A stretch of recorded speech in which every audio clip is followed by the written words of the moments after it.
সেই অন্তর্বর্তীকালীন সরকারের মূল দায়িত্ব কি?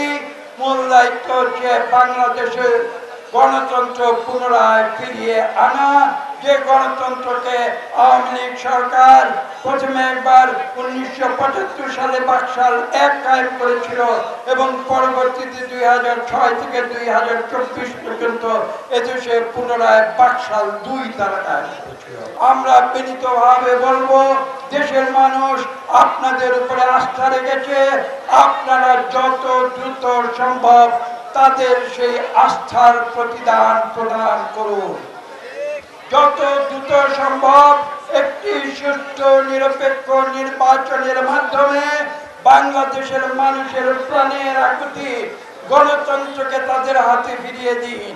দীর্ঘ 16 বছর বাংলাদেশের তরুণ সমাজ, নবীন সমাজ তারা ভোট দিতে পারে নাই। এমনকি 2008 সালের নির্বাচনও একটি ষড়যন্ত্রের মাধ্যমে সংগঠিত হয়েছিল।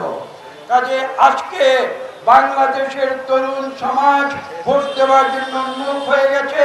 বাংলাদেশের প্রবীণ সমাজ তারা ভোট দেওয়ার জন্য উন্মুখ হয়ে রয়েছে। আমরা জানি এখানে সংস্কারের প্রয়োজন রয়েছে, আমরা জানি দেশে ন্যায় বিচারের প্রয়োজন রয়েছে, কিন্তু প্রশ্ন হচ্ছে এই সংস্কার এবং বিচার দুটোই কিন্তু একটি চলমান প্রক্রিয়া। এটা এরকম নয় যে আমরা সংস্কার আজকে করে দিলাম সব সংস্কার শেষ হয়ে গেল, আমরা সুবিচার আজকে করে দিলাম সব সুবিচার শেষ হয়ে গেল। এই প্রক্রিয়া, সংস্কার প্রক্রিয়া, বিচার প্রক্রিয়া এরকম নয়। আমি আপনাদের মনে করিয়ে দিতে চাই, বিগত স্বৈরাচারী সরকার বলতো যে আগে উন্নয়ন পরে গণতন্ত্র। মনে আছে আপনাদের? এটা ছিল ভুয়া কথা।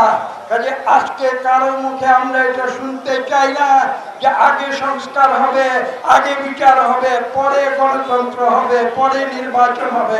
এই কথা আমরা আজকে অন্তর্বর্তীকালীন সরকারের মুখে শুনতে চাই।